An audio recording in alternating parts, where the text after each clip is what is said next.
Hello, welcome to Gardeners World. Now, we've had a pretty cold and wet summer here at Longmeadow, so far at least, but not everything has minded that. The hostas have grown as big and as bouncy as ever. And I love the flowers, and particularly the fragrance. You don't really think of hostas as being scented, but a lot of them are, and very beautifully too. Now, it's the time of year when quite a few of us are trying to find some sun and go away on a holiday.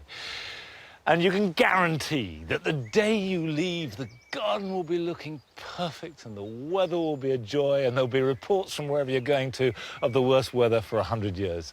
But it is worth, before leaving, trying to set the garden up so that if it's exceptionally wet and windy or if it's exceptionally dry, when you come back, it won't either be a jungle or a desert. So today I'll be looking at a few tips to apply before you go to keep the garden ticking over in your absence. It's been 25 years since the lost gardens of Heligan were reclaimed from history, and Carol has been down to see how the gardens are doing, and also to see what their plans are for the next quarter of a century. Some gardens that have undergone restoration can feel like museums, petrified in time. But at Heligan, you get exactly the opposite impression. And as part of our quest to find Britain's most extraordinary allotments, Joe visits a plot in South Wales, where size turns out to be everything. That is an absolute stunner, isn't it?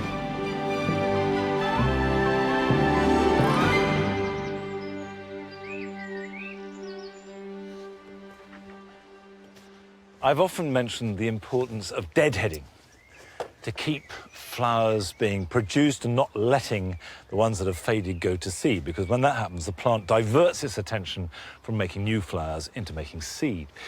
However, if you're going away, you need to go a step further, I think, and pick a whole good bunch of flowers. This dahlia is Rothsay Reveller, and you can either just enjoy them for a day or so before you go away, or give them to somebody.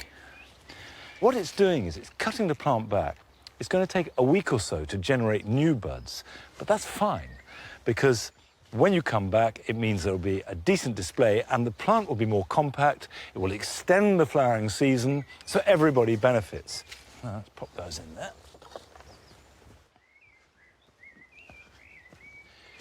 This is a pink cactus dahlia, and I love the shocking pink of this. It always makes me feel like those fantastic 1950 hats in lurid colours and fantastical shapes. And they're a joy. Now, obviously, this is just to garner up some flowers so somebody else can enjoy them while you're away. But it's not really a problem. You're just trying to prolong the flowering season. However, if you've got precious plants in pots, if they dry out too much and you're away, say, for a couple of weeks, that can be a problem.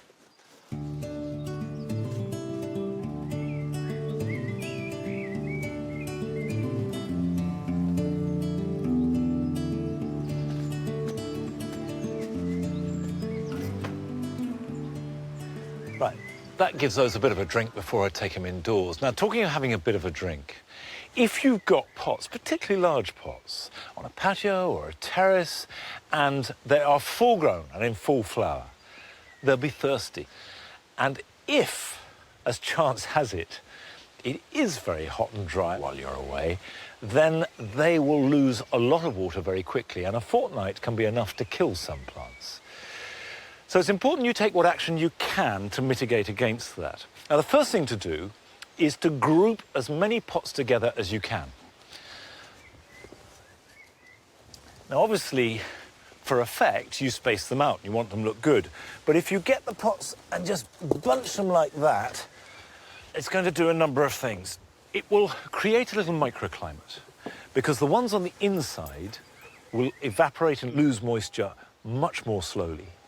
And then because you've got lots of foliage within this area, the moisture will evaporate and reach other foliage in other plants.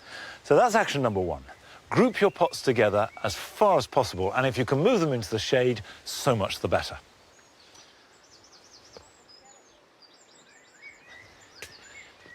Anybody who grows houseplants will be familiar with growing plants in a saucer, or you can buy a terracotta tray to put things in. really good if you're away. The important thing is they're shallow. Don't be tempted to put a plant in a bucket because it will just get waterlogged.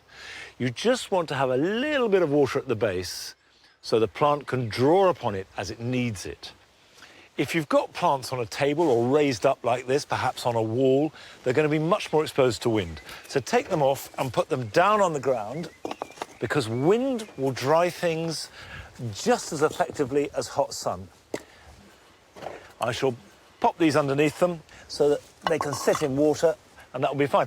There is another method of supplying a plant with a constant supply of moisture while you're away. I confess I haven't used it, but I've been told about it and I thought I'd give it a go.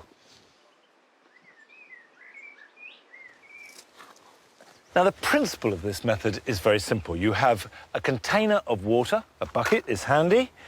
You have a plant, this eucomis, that likes to have plenty of water, and you have a length of fabric which acts as a wick between the two.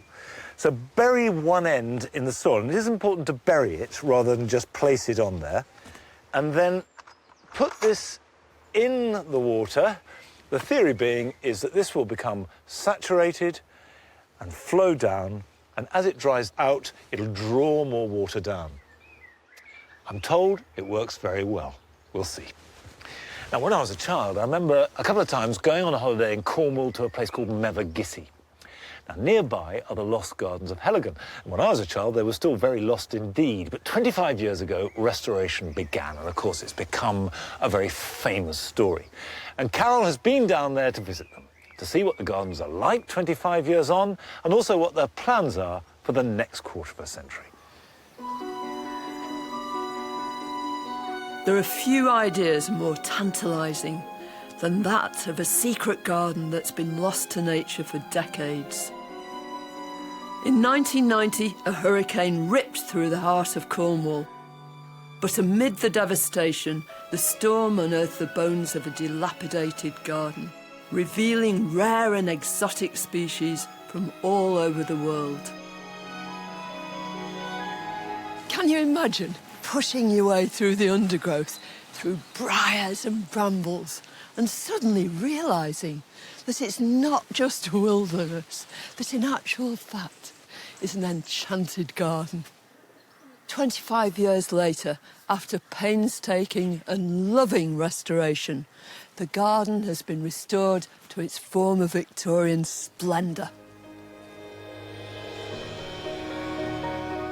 Heligan became derelict during the First World War, and it would be another 70 years before Tim Smith stumbled upon the remains of a walled garden, glasshouses, and a gorge filled with spectacular tree ferns, all smothered in the undergrowth.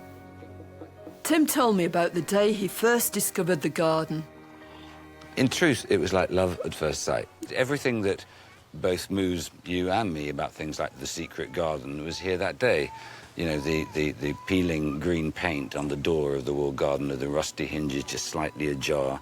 And I doubt there's anybody that wouldn't just say, I've got to open that door. I remember in the building behind us, which was completely gutted, and the glass was hanging in ivy and bramble, but the wood had long ago rotted out.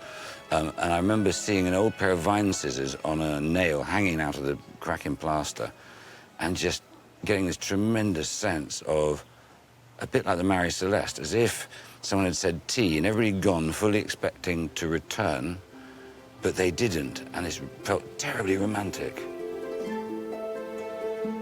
Heligan's 200 acres have been meticulously revitalised. The large vegetable garden abounds with produce. There are flower gardens to inspire the most avid plant enthusiast, and a jungle built to rekindle the inner child in all of us. This is the Italian garden. It was one of the first pieces that they put back together when they started to renovate Heligan. Although the template of the whole structure follows the original to the letter, the planting is entirely modern.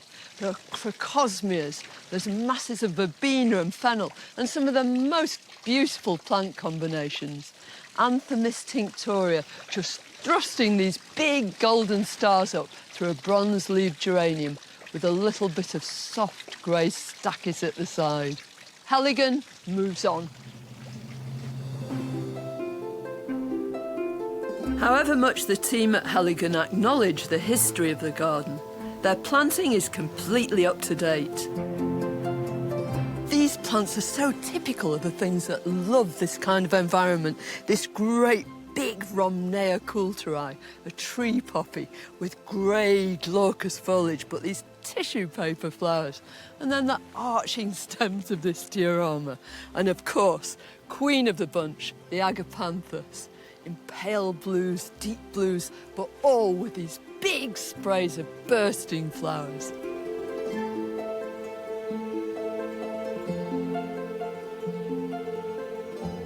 But what about the future? What are the next 25 years going to be?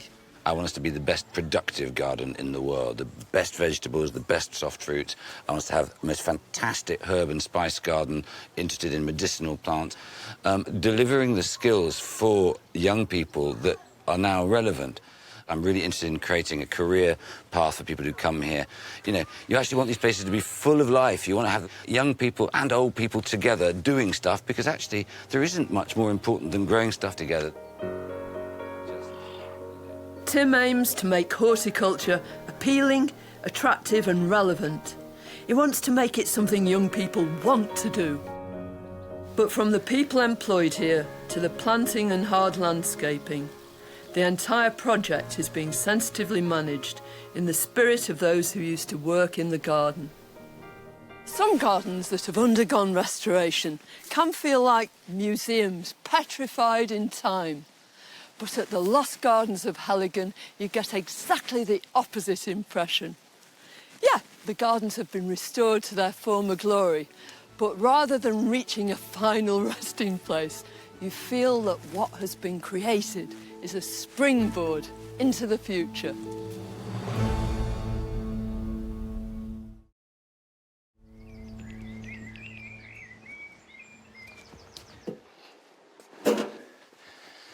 Now, this bed grew potatoes.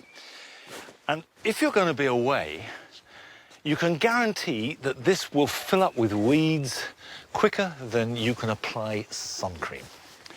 So it's a good idea to plant it up before you go away. And I'm putting into here a cabbage. It's a red drumhead cabbage that will make a lovely, round, plum maroon-coloured football of a cabbage. Delicious at Christmas time, cooked with juniper and vinegar and brown sugar. And that is, for us, in our family, is an absolute essential Christmas dish. And these will be ready to harvest from late November through till next March. So we're planning ahead. When you're planting cabbages, you've got to think about spacing. The closer together they are, the smaller the cabbage will be. And very simple, just pop it in and firm it in well. All of the cabbage family you should plant really firmly. And that's to stop root rot, because they're going to get heavy. And you want those roots to be in the ground and to act like guy ropes holding it. Otherwise, they flop all over the place.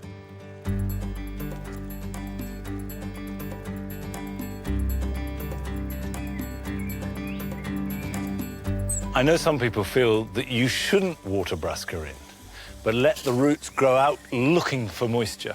And that way they get deeper and the plant gets more established. However, if you're going to be away for a couple of weeks, you should water anything you plant really well, because it may not have any more water at all till you get back, and then it would suffer. And also, I will give them a bit of a feed, and that comes in the shape of garden compost.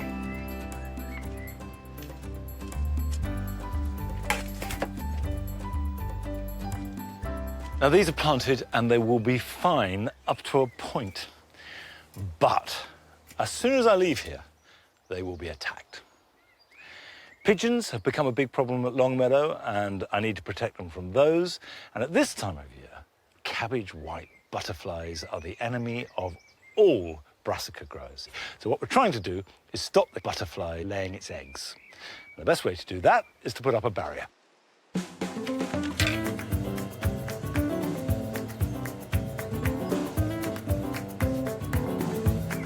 If you've got some old pots that you're not using and you pop them over the top, it's much easier to drape the netting over without it getting caught.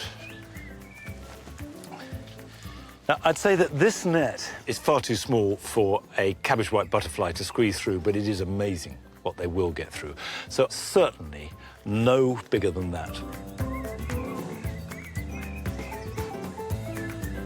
Once you've got the net on, just two things to consider. Make sure it's nice and taut so that smaller birds don't get tangled up in it. And also weigh down the sides or tuck them into the ground. You can use tent posts, bricks, anything you've got. But if you leave a gap, you can guarantee that a cabbage white butterfly will get in. Now, what I'm looking for, at best, are small, perfectly formed little red cabbages about the size of melons. But some people like their veg to be as big as possible. And Joe has been to South Wales to meet a man who doesn't just want to grow the best, he wants to grow the biggest.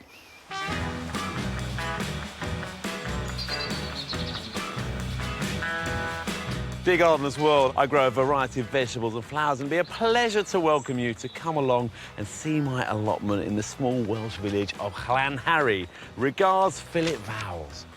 Wow, look at this. This is a huge plot. We've got this flower border here.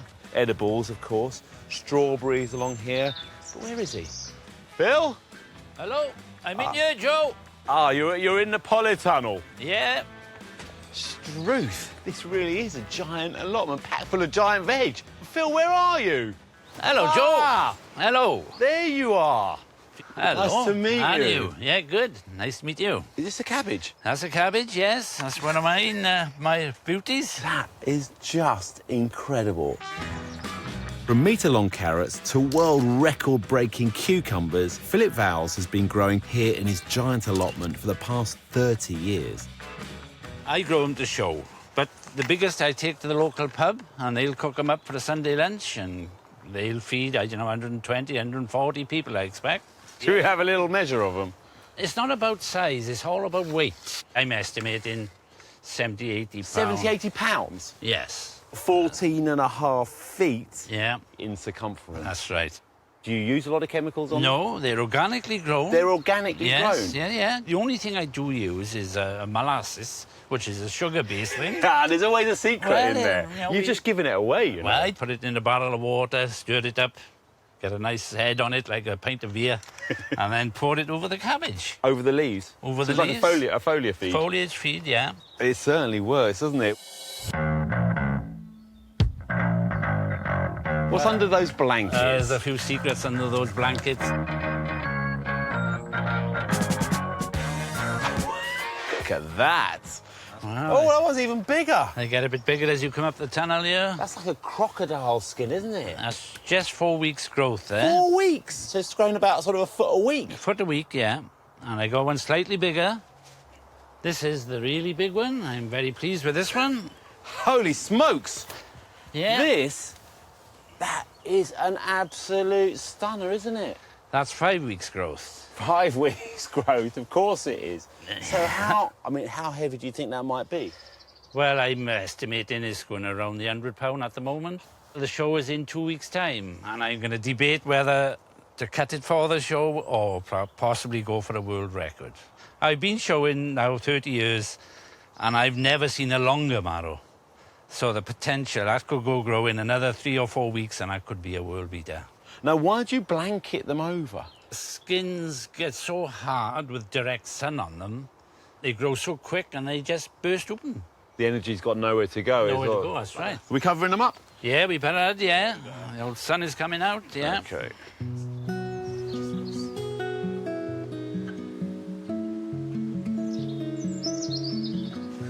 You grow everything here, don't you, Phil? Everything. Yeah, a little bit of everything. This is the cabbage I grew last year. I kept the actual stalk, potted it up. This spring now is shot a seed head up. Nice big yellow flowers. These are the pods. And if you just look inside, Oh, yeah, there is. you can see all the seed there. It's a 12-month process. What variety did you start with? They were Tex. They originated as a cow cabbage years ago. So every year you've been doing this? Yeah. So, in fact, you're creating a whole new sort of cabbage here, a super-sized cabbage. I'd like to think so. They've grown in size every year, you know, for the last 20 years. This is actually the most important part of the allotment. Exactly. So where to next then, Phil? Well, I got some small pumpkins I'd like to show you. Yeah, small, right. There's nothing small on this allotment. Wow, look at that one. Yeah. Monty, eat your heart out. Quite a good one, isn't he? Hey, he's going to have to do something to beat that, isn't he? Oh, well, that's it. That's what it's all about. Oh, Got a bit out of hand. bit out of hand. Oh, There's one there. one. Look at that. Beauty, isn't it? Lovely colour to him. I think he's beginning to ripen up, but it's got a bit out of hand. I had to go on a family wedding. Had to go on a family wedding. Yeah. Abroad, and I've left it to go for a week, and it's just gone berserk. I got to get in there somewhere and start cutting back, cut all the side runners off. I just usually like to have 3 main runners, Right, OK. so that all the goodness is going into the one individual fruit. Right, so, do you want a hand? Yes, please.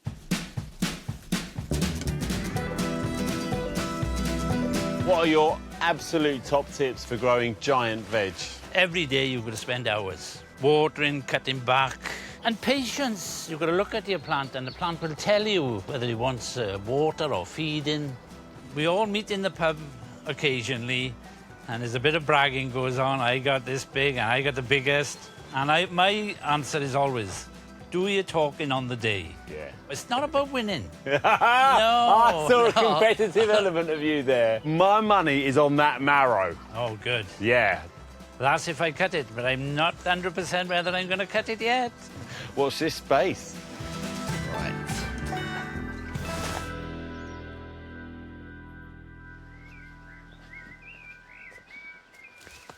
That's what, 7.5, 8 foot tall? But the season is yet young, so really the only debate, it seems to me, is do I enter the giant sunflower contest, or do I hang back and go for the world record?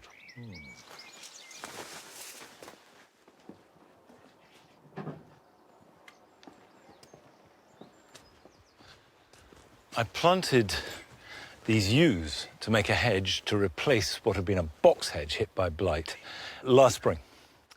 People have this idea that yew is very slow growing. That is not true. It can put on at least 12 inches of growth every year. And the secret to it is to have plenty of water but good drainage. And this has been planted on a slight mound with lots of grit underneath it, so that even if it's very wet here, and it can be in winter, absolutely sodden, it won't sit in a puddle. However, if I want it to be a tightly clipped hedge, I need to stop this very lax growth and start to clip it to encourage the side shoots that will grow into one solid green barrier. There are 2 things I have to consider. The first is the height, because each of these plants has a leader, and really you don't want to cut that leader until it reaches the final height that you want it. And I have a feeling I might quite like a yew hedge to be about 6 foot tall to close off the dual garden. So for the moment, I'm going to leave it. But what I can cut now are all these side shoots.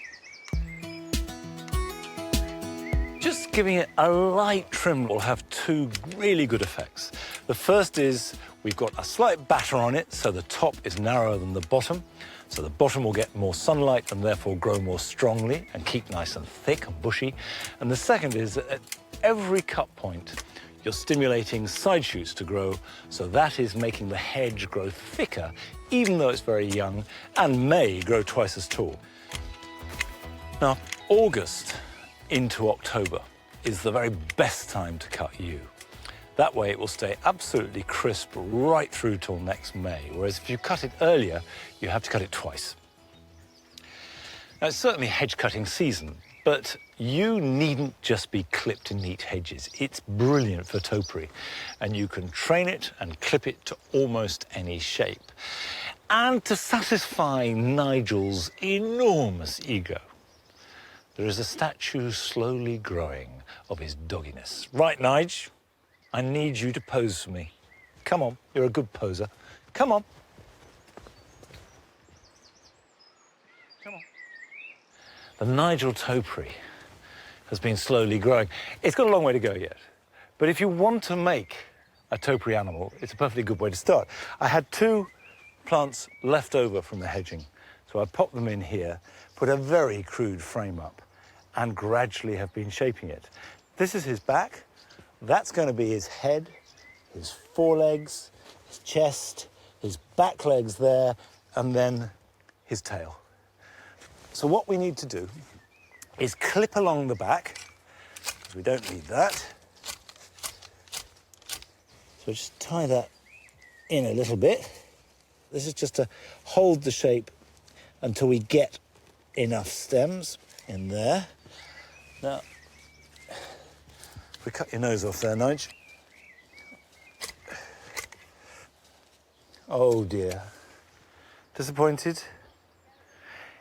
Everybody hates their own photograph, Nigel. Okay, perhaps it needs a little bit more work. Just a touch or two more, but give it time. And the serious point is, if I clip it hard, I'm going to encourage nice bushy growth from which you can shape it. But if you leave it too much, you've got much less material to work with. Okay, even if you're not planning on making some topiary, here's some jobs you can be doing this weekend. It's a good idea to cut the grass before going on holiday, but don't be tempted to cut it extra short. If it's very wet, then it's going to grow anyway, but if it's very dry, cutting it short will do damage. So just mow it at its normal length. Whilst you're away, your veg plot or allotment will be producing food like mad, and it seems a shame to waste it. So if you've got time, harvest as much as you can and process it to store, and if not, give it away so somebody else can enjoy it and it doesn't go to waste. At this time of year, when everything is full grown and in full leaf, a storm can cause havoc, not just breaking the largest plants, but damaging all those around them too. So it's worth going through the borders, just checking that everything is properly secured and staked, so that it will stay firm in your absence, whatever the weather.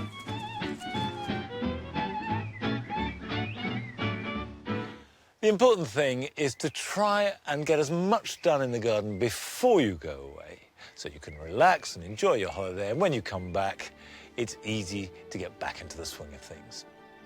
Well, that's it for today. See you next time. Till then, bye-bye.